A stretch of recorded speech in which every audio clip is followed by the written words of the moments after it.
Bienvenidos a Sin Armadura Podcast, un espacio para hablar de salud mental masculina. Aquí compartiremos experiencias, dudas, aprendizajes y reflexiones que nos ayuden a entendernos mejor. Soy Francisco y quiero invitarte a que me acompañes en esta aventura. Hoy dejaremos la armadura a un lado y miraremos dentro de nosotros mismos para descubrir cómo ser y estar mejor. Sin Armadura Podcast, episodio 5. Este episodio se llama No quiero parecer débil. Los episodios anteriores los enmarcamos con una frase como que escuchábamos o que nos decían o que veíamos, como para resumir de alguna manera un imaginario o una idea que de alguna manera nos afecta mentalmente a nosotros los hombres. Este capítulo se llama No quiero parecer débil porque es una cosa que creo que nos decimos a nosotros mismos, pero que no se dice en voz alta jamás. Y que quiere expresar la idea de que para nosotros es muy importante el mostrarnos ante los demás como fuertes, como capaces, como hacedores, como solucionadores, como fuente de fuerza, digámoslo de alguna manera, más que como fuente de problemas, ¿sí? Obviamente nadie quiere ser fuente de problemas, pero tarde o temprano inevitablemente vamos a tener problemas, tarde o temprano se van a presentar situaciones en las que no nos podemos mostrar o no podemos ser como los que salen con la solución de las cosas, y cuando tenemos ese tipo de situaciones no somos capaces de decirlo, ¿no? No somos capaces de expresarlo, no somos capaces de decir, oye, estoy pasando por un momento en el que hoy no puedo ser el fuerte, ¿no? Me encanta como mostrar y empezar por ahí, por esta idea tan dicotómica, ¿no? Tan dividida. O eres una cosa o eres la otra, porque las dos cosas no te pueden habitar. Y yo siento que cuando el ser humano, cualquiera que sea, está como muy polarizado, ya eso va a traer un problema. La máscara de la fuerza o el arquetipo de la fuerza, sea cual sea el arquetipo que representes, va a traer un problema si estás solo allí. Lo hablamos como en uno de los episodios anteriores. Si yo estoy solamente siendo el productivo, en algún momento va a aparecer el extremo agotamiento. Entonces, yo lo primero parto por decir como que no existe tal cosa con que tú puedas estar para un lado u otro. Siempre va a haber un juego en las polaridades, ¿no?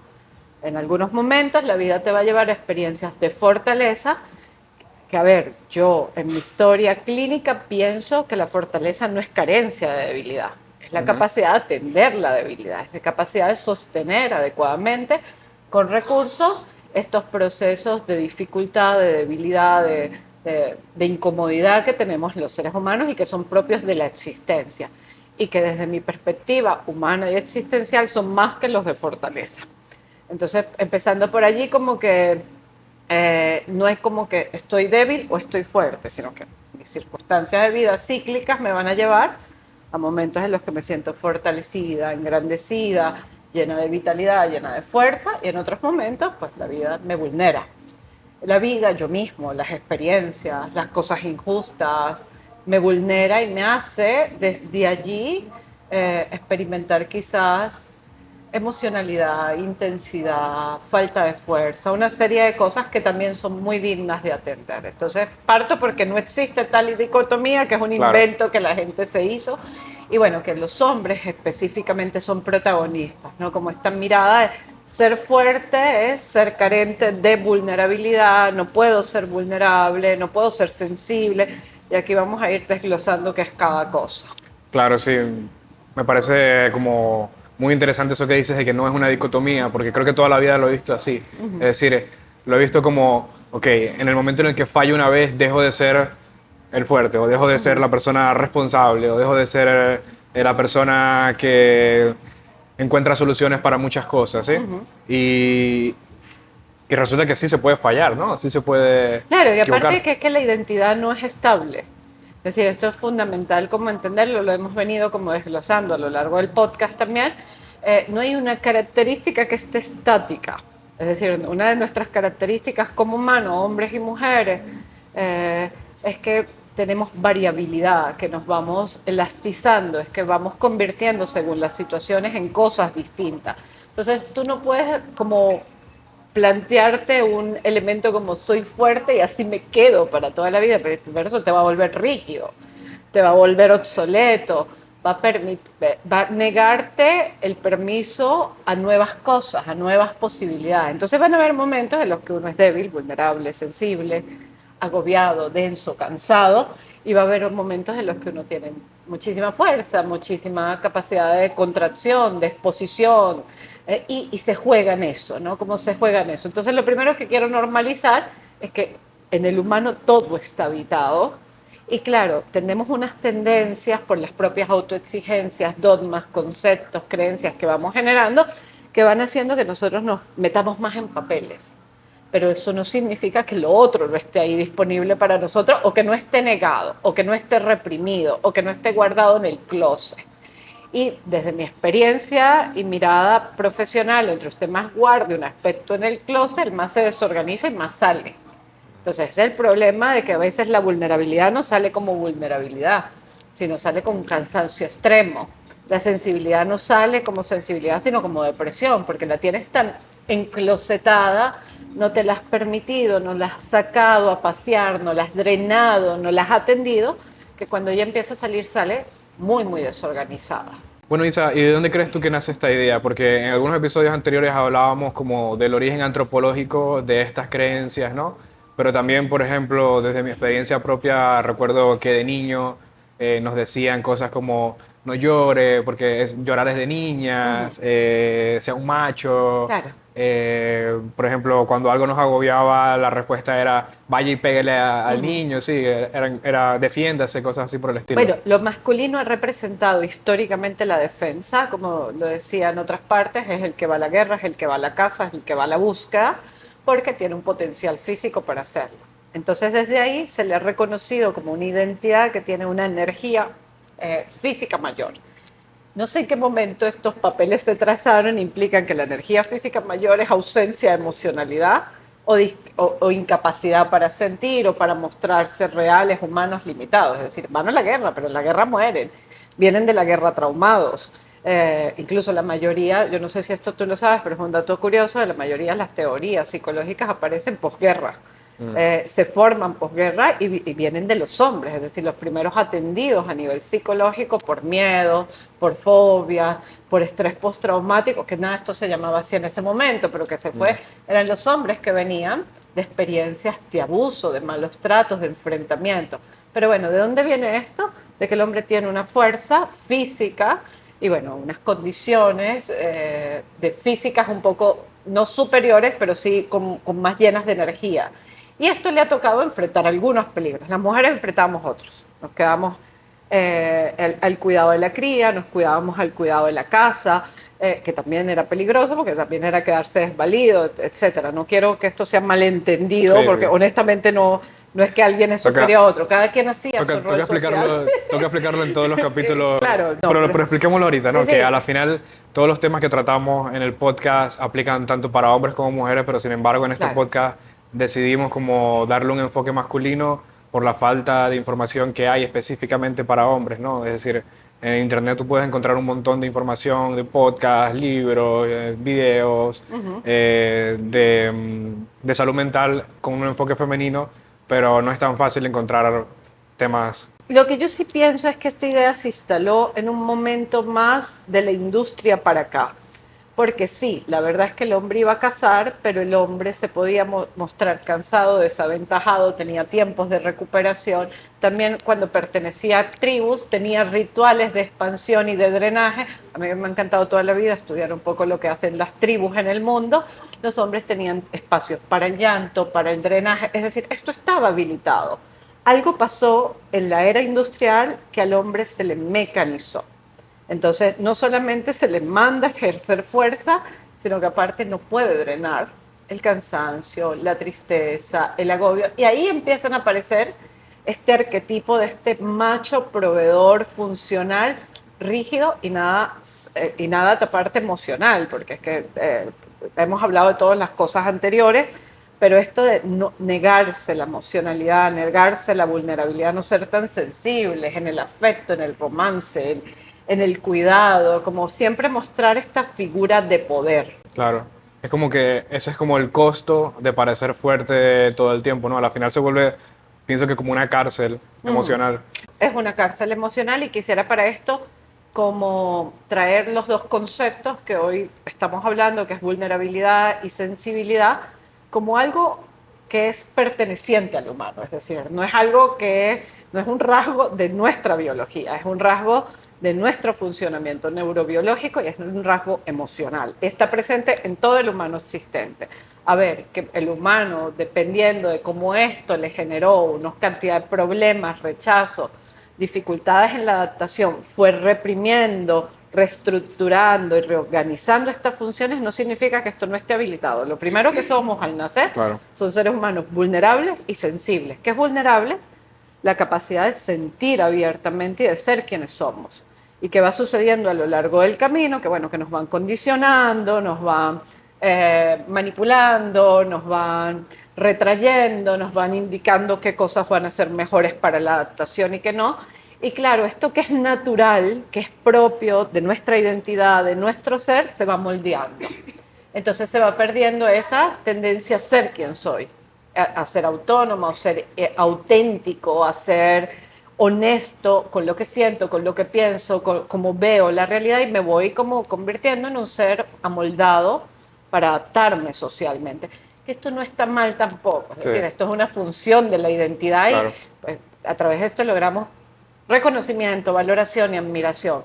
Pero esto nos va dejando a un lado el sentir, lo genuino, la expresión afectiva, la expresión real de lo que somos. Y la otra cosa es la sensibilidad, que es la respuesta del sentir. Es decir, y esto está en nuestro cerebro límbico, es decir, para los hombres y para las mujeres. Esto no es algo que tú puedas desconectar, puedes reprimir, puedes activar más una emoción, puedes darle permiso más a una emoción y negar otra, y esto va condicionando tus funciones neurológicas y tus respuestas emocionales, pero eso no indica que ahí no esté pasando un proceso al que, por supuesto, si tú lo estás reprimiendo y controlando, va a tener un gran esfuerzo de ti constante, pero eso está habilitado en las personas. A ver, cuando eso no está habilitado, estamos hablando de trastornos de personalidad, que bueno, eso ya es otra cosa. Pero son dos características que son propias y que busca estas dos características que tú puedas expresarte libre y emocionalmente y tener una identidad adaptativa al mundo, mostrarte tal y como eres, ser genuino. Pienso, por ejemplo, en situaciones donde yo mismo me he visto como reprimiendo cosas que estoy sintiendo para efectivamente no parecer débil, ¿no? Y te digo, lo puedo remontar hasta mi niñez, ¿no? Como por ejemplo, siendo niño, 7, 8, 9 años, yo veía que comparado con mis compañeros como que me molestaba más fácil, me reía mucho más, me emocionaba mucho más. eh, y en ese momento lo justifiqué de esta manera. Yo decía, no, es que yo de alguna manera entiendo más algunas cosas y por eso me emociono más, ¿sí? Pero después también me di cuenta de que básicamente es que soy más sensible que los demás, ¿sí? O por lo menos eso considero. Aquí hablas de la alta sensibilidad o de la sensibilidad desarrollada, que es un rasgo de la personalidad. Hay teóricos que dicen, Fran, que es un rasgo de la personalidad de algunos. Yo pienso que no. Yo pienso que es de todos y que lamentablemente a lo largo del desenvolvimiento de nuestra vida lo vamos perdiendo. Es decir, yo creo que lo natural a nivel neurobiológico es que el ser humano sea altamente sensible, es decir, que esté activo sensitivamente, perceptivamente y emocionalmente para recibir respuestas del mundo. Ahora hay como una distinción entre como las teorías y dicen, bueno, que son personas que sienten en un 10% mayor o con mayor intensidad que los otros. A ver, yo siento que lamentablemente por las experiencias que tenemos a lo largo del crecimiento, el cerebro y todo el proceso de neuroplasticidad va inhibiendo este proceso porque en algunos espacios sentir, ser sensible y expresar es muy riesgoso.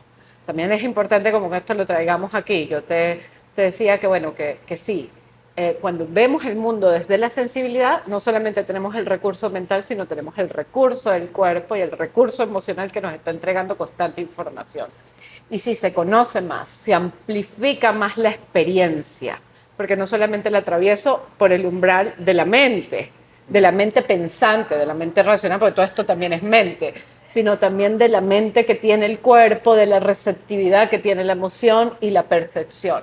Pero saliéndome un poco de ello, creo que es importante decir que en algunos lugares el que el niño sienta, el que el niño se vulnere puede ser profundamente riesgoso, porque hay lugares violentos, hay lugares llenos de condicionamientos sociales, hay lugares donde eso puede activar una respuesta reactiva del otro.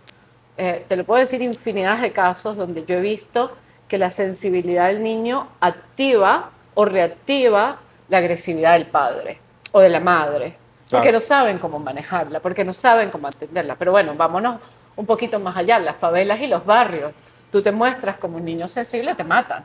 En un colegio donde hay armas, si tú eres el que siente temor y aparte tienes la potestad de manifestarlo, pueden agredirte físicamente, pueden lastimarte, pueden ser objeto de bullying durante mucho tiempo. Entonces, claro, esto no es un aspecto bien recibido en este momento a nivel social.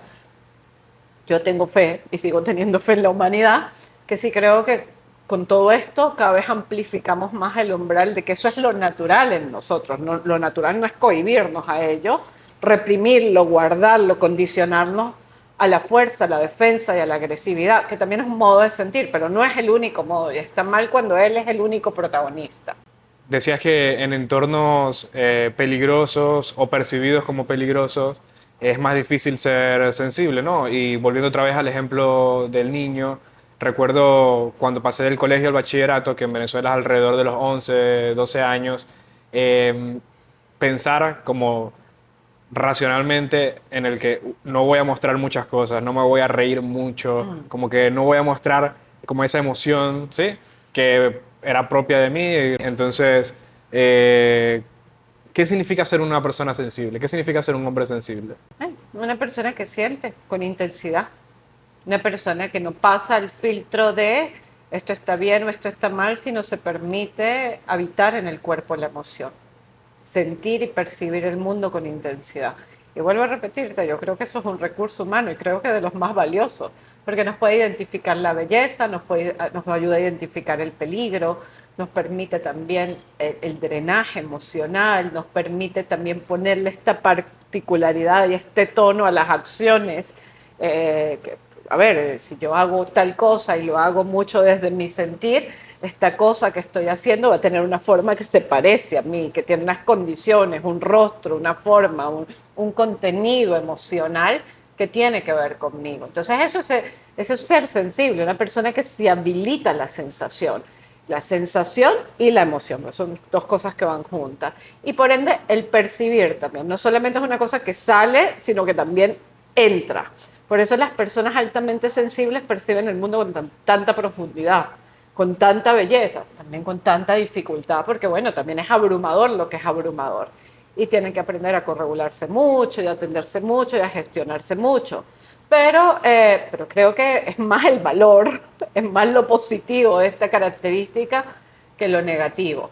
Porque te abre, te expande, te permite ser genuino y te permite aparte a las acciones, a la interacción, poner como tu huella, poner lo que es propio, que es un poco también lo que es, por eso estas dos cosas van de la mano, la vulnerabilidad es como la salida y el permiso a la autenticidad con todo este contenido, es ser quien soy, no es como estar disfrazado, enclosetado, guardado, sino ser como esta experiencia psíquica genuina. Wow, poderoso. Sí. Porque eso también me hace pensar en un poquito más adelante, ¿no? En alrededor de los 13, 14 años, como por ejemplo la música fue mi forma de mostrarme auténtico, ¿no? Y como de mostrar esa parte creativa, esa parte que, cómo veía el mundo a través de la música. Y la música fue como también una forma de poder socializar con los demás a través de eso que sentía. Claro. Es decir, yo me consideraba una persona sensible, de alguna manera no quería mostrarlo porque no quería parecer débil, pero después con la música pude encontrar como esa forma de conectar con los demás, esa forma de mostrarme auténtico. Entonces creo que de alguna manera esa sensibilidad se puede convertir en arte, se puede convertir en herramientas Por interesantes. supuesto. Lo único es que yo siento que no debería quedar ahí, porque sí, el artista, el músico, por su propia naturaleza y por sus propios permisos, trabaja directamente con la sensibilidad y con la vulnerabilidad y con la afectividad, y eso está habilitado en esos arquetipos. Incluso en los únicos arquetipos en los donde uno ve medio al hombre, el poeta, el escritor, el artista y el músico, son seres puestos de corazón, puestos como muy del cuerpo, muy del sentir, y tú lo entiendes, pero difícil es cuando vas como un poco a las áreas racionales, el ingeniero y el contador y el constructor. Esta gente no siente, no es que no sienta, es que No estos demuestra. arquetipos han inhabilitado esto. Pero bueno, cuánta belleza no hay, por ejemplo, en la arquitectura, en la construcción de algo, en el sentir como un poco del esfuerzo, en todo lo que también la mente trae. Entonces yo siento que sí, esos son espacios y gracias a Dios existen, porque habilitan, porque dan permiso, porque son arquetipos donde se expande eso, porque aparte también tienen que ver con lo kinestésico, con lo perceptivo, y eso activa específicamente áreas del cerebro. Pero yo creo que el trabajo es cada vez amplificarlo más a nuevos espacios, a los diálogos constantes, a las otras carreras, a las carreras que van más dirigidas desde el poder, desde el logro, que ya lo hablaremos un poco después. Sí.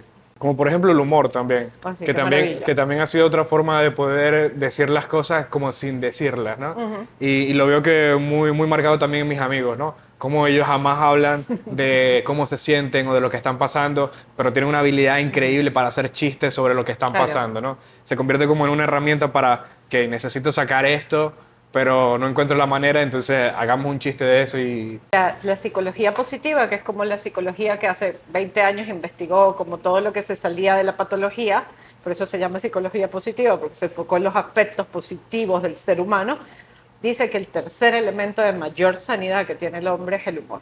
Es decir, es como la forma que tiene de convertir el mundo en gozo y, claro, experimentar procesos de alegría, de relajación, de disfrute, pero también Freud decía mucho tiempo antes que a través del humor y del sarcasmo sale quizás lo que no puede ser nombrado desde la racionalidad o desde el lenguaje directo. Entonces también puede ser un modo de catarsis, puede ser un modo de drenaje. Entonces ahí es donde sale la cosa con doble sentido, Sí. donde nos decimos medio cositas de lo incómodo puede estar siendo el matrimonio o el vínculo o el trabajo, y quizás desde allí hay como una necesidad de expresión de lo que yo no puedo decir directamente. Claro. Tal vez debemos hacer un stand-up y no un podcast. Sí, sí. Yo soy terrible con eso. Hay otra cosa que me gustaría traer, ¿no? Porque muchas veces he visto cómo cuando la persona intenta mostrarse vulnerable es catalogada como víctima, ¿no? Es decir, eh, estás diciendo esto porque quieres hacerte la víctima, porque quieres dar lástima o cosas así por el estilo. Como, ¿cuál es la diferencia entre A ver, vulnerabilizarse? y aquí volvemos como a las dicotomías del mundo. En muchísimas experiencias van a estar basadas en la injusticia, en la agresión, y vamos a ser víctimas. A ver, la víctima como arquetipo, que es lo que la gente menciona, no lo menciona como arquetipo. Yo, cuando te hablo de arquetipo, te hablo de un rol establecido. Es una persona que se quedó sin defensas y que responsabiliza constantemente al mundo exterior de lo que sucede. Eso es ser víctima. Eso es ser víctima a nivel arquetipal, pero ya ven, en muchísimas situaciones somos víctimas. A ti te Sí. roban y eres víctima, a ti alguien te engaña y eres víctima, a ti alguien te mete un puñal y eres víctima. Es decir, hay un momento que esto es necesario, porque a mí sí me gusta habilitar cosas. Es decir, siento que es necesario que tú tengas tus 15 minutos de víctima, tus 3 días de víctima, tienes un puñal y estás en el hospital. Bueno, quéjate, es lo mínimo que puedes hacer. Y piensa que la vida es justa un tiempo, porque la verdad lo está haciendo. Entonces, claro, ¿cuál es la diferencia de este estado a un estado constante? Que en el estado constante no hay resolución. No hay resolución. Yo espero que las soluciones caigan del cielo, que el otro venga a salvarme o que el otro venga a rescatarme. Y siempre estoy externalizando mi responsabilidad. Esto es una postura de víctima, que es lo que llamamos el victimismo. Y bueno, que también es un comportamiento muy narciso, porque siempre estoy mirando lo terrible que me pasa sin ocuparme de esto, ¿no? A ver, la vulnerabilidad es simplemente la expresión de mi emocionalidad, la sensibilidad es la expresión de mi emocionalidad. A veces debo habilitar que la vida está siendo bastante injusta. Pero, a ver, Esto busca un movimiento psíquico, que tú vayas a la acción. Es decir, es el contacto con lo que me pasa para yo empezar a construir desde allí qué puedo hacer con lo que me pasa. Y esa es la diferencia. Que la gente piense que vulnerabilizarse y expresar el sentir es victimismo habla más de la intolerancia del otro que de verdad, de lo que de verdad te está pasando. A ver, si tú vives quejándote todo el tiempo, hay un tema con tu victimismo. Pues.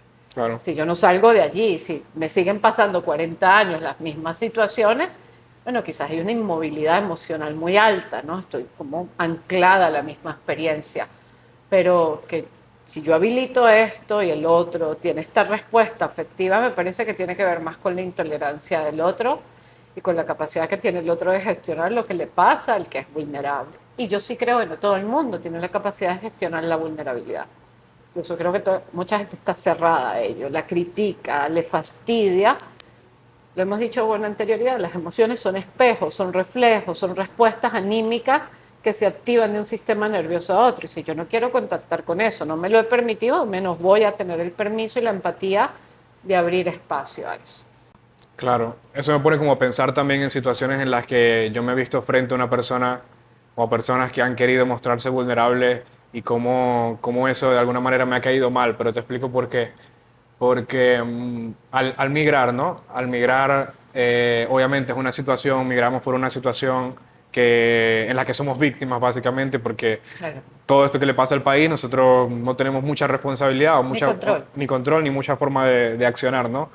Y yo al migrar quise como despegarme un poco de sentirme como víctima, ¿no? Pero para poder sobrevivir, es decir, Claro. si yo sigo pensando en que qué mierda lo que está pasando en Venezuela y me pasó esto y pobrecito nosotros los venezolanos, entonces de alguna manera era más difícil para mí salir adelante, ¿no? Hacer cosas. Entonces como que empecé a agarrarle rabia, para decirte la verdad, Al al discurso de víctima. hacia el discurso de víctima.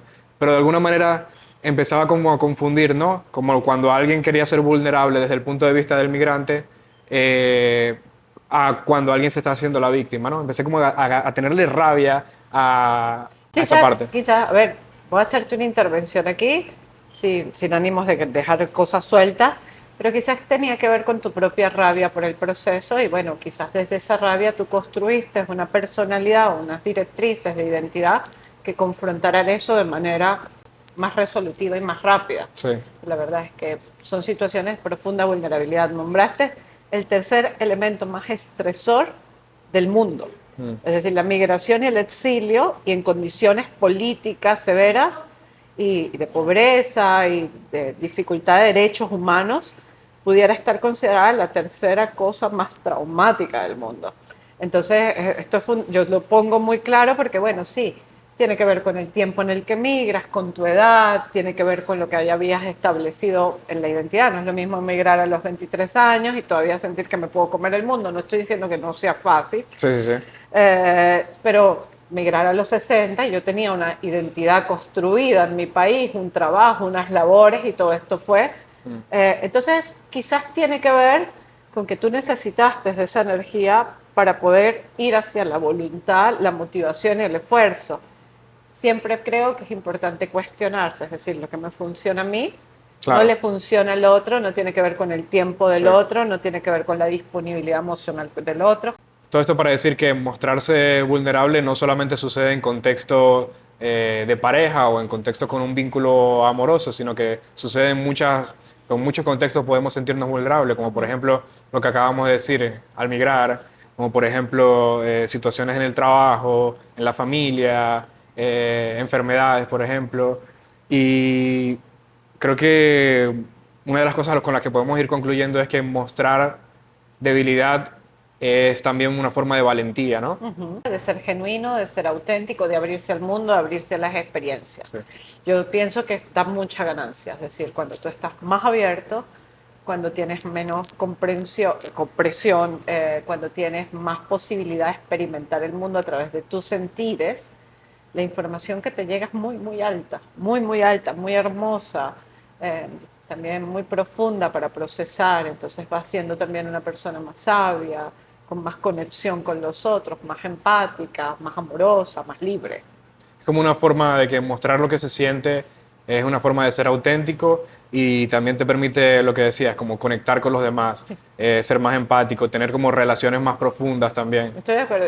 Experiencias incluso intelectuales más profundas, conocimientos más profundos, búsquedas más profundas. Y yo siento un poco que ese es el trabajo del humano, ¿no? Como aprovechar todo esto que tenemos para hacer experiencias más sólidas. Hablando de trabajos, ¿qué ejercicios o de qué forma crees que nos podemos volver a conectar con esa sensibilidad? A ver, yo como inteligencia emocional básica siempre voy a recomendar como muy contactar con lo que estoy sintiendo, permitir que la emoción haga su propio trabajo, es decir, lamentablemente en este momento tenemos que dar técnicas para hacerlo, pero esto estaba habilitado en nuestros cuerpos. Claro. Entonces, bueno, si siento tristeza, como ver de dónde proviene, contactar qué me tiene que decir, permitir que ella tenga sus manifestaciones emocionales, salir como de esa necesidad de contraerla, de guardarla. Igual si siento miedo, poder evocarlo, poder ver que el miedo me tiene. Eso, inteligencia emocional básica, contactar con la emoción, atender la emoción, que eso es el verdadero significado de regular. No es calmar la emoción, es sostener la incomodidad de la emoción y darle a la emoción lugar. Yo pienso, pero bueno, esto tiene que ver mucho con mi historia y con mis propios procesos, activar el proceso perceptivo. Es decir, como salir al mundo, ver el mundo, sentir la naturaleza, sentir al otro, conectar con el otro, mirar al otro, poner posturas de apertura, dejar que el cuerpo haga lo suyo. Es decir, la mente siempre va como a intervenir un poco, pero hacer como ese trabajo de soltura, que lo puedes hacer a través del mindfulness, del yoga, del pilates, pero también lo puedes hacer simplemente con estar presente en el presente, con apertura, con disposición, dejarte tocar al otro, tocar el animal, tocar la planta, oler, todo esto activa toda la parte perceptiva y sensitiva, y entonces, bueno, entiendo que no vas a ir como quizás Bob Dylan o John Lennon por ahí por el Oliendo mundo, flores. oliendo, bueno, me parece un acto maravilloso incluso. Algo que me ha servido mucho a mí, te digo, como te decía, desde adolescente es la música, ¿no? Como esas expresiones artísticas me han permitido obligarme también como a sentir, ¿no? A mirar las cosas desde otra perspectiva, como a salir un poco de la racionalidad y de la mente. También desde adolescente me ha gustado mucho escribir. Entonces también es una forma de poner en palabras El arte. lo que estoy El arte, sintiendo. la música, todo lo que le dé ese espacio estimulante al sentir. Claro, Y yo siento que también la relación es importante con los animales y la naturaleza. Activan una sensibilidad y nos bajan un montón las defensas. Entonces, con estos espacios, tanto con los espacios naturales como con los animales, hay algo que pasa con el sujeto y el sistema nervioso, que estas máscaras, que estos condicionamientos se ven reducidos y hay como más amplitud. Por eso es tan sí. importante tener mascotas, tener plantas, salir a espacios naturales, por todo lo que genera a nivel de beneficio, pero también por todo lo que sensibiliza. Porque al final también hay que aclarar algo.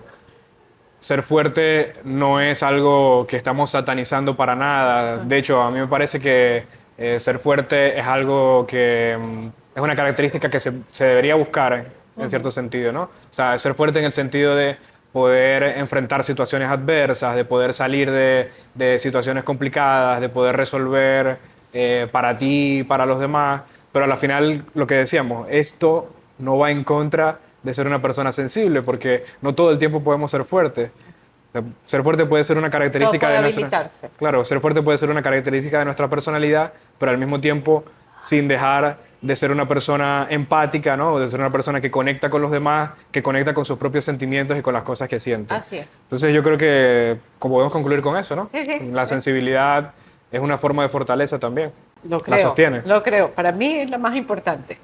Para mí la vulnerabilidad y la sensibilidad son las más importantes. Y bueno, como en todos los episodios terminamos con unas preguntas para reflexionar, para pensar, para hacernos a nosotros mismos y en este caso conectar con nuestra sensibilidad. ¿Cuándo fue la última vez que te sentiste vulnerable frente a alguien? ¿Y recuerdas cómo te sentiste en ese momento? ¿Qué es lo que más te cuesta mostrar de ti? Y a la final el podcast se llama Sin Armadura específicamente por eso, ¿no? Porque este de hecho es uno de los temas principales por los cuales empezamos el podcast, ¿no? ¿Qué significa para ti estar sin armadura? ¿Y alguna vez te has permitido quitarte la armadura? Qué necesario. que lo intente. Todos los días un poquito más. Gracias, Isa. Gracias, Frank.